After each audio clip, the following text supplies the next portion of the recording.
Sep Studio NXT has a powerfully fun textures feature. Quickly turn good images into great prints. In this video, I'll show you how to save and load your own repeating patterns and texture overlays, building custom looks that'll make your print business stand out. Sep Studio NXT textures and patterns can be imported as an SVG file from a wide variety of vector programs. Vector programs have unique ways of developing patterns that can be saved using the SVG format. Do the research into the program you use to learn how to best accomplish your goal. You decide the size of your artboard. It can be as small or as large as you like, as long as your computer has the power to handle it. The stock texture patterns in Sep Studio are 1 by 1 inch, while the larger distress style overlays are 10 by 10 inches. Let's begin with a basic repeat pattern, a single vector element in the center of a square artboard.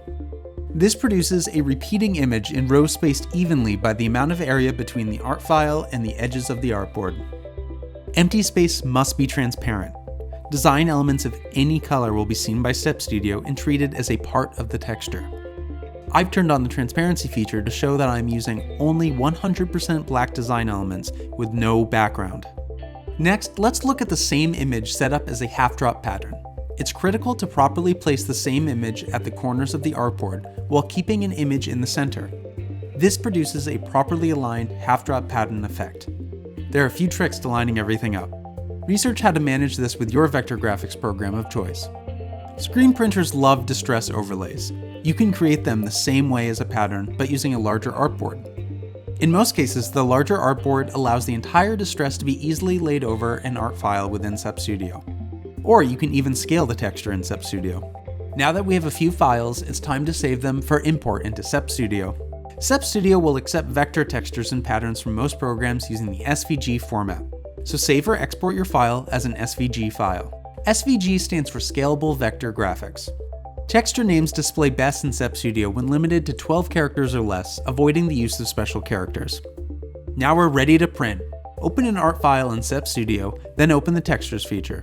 Click the plus icon next to categories to create and name your own custom category.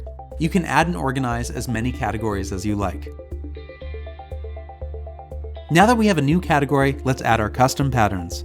Click the plus icon, navigate to where you saved the SVG texture files, select them, and click open. That's it, it's that simple. Use the mouse or arrows on your keyboard to scroll through the selections or type the first letter of the texture name.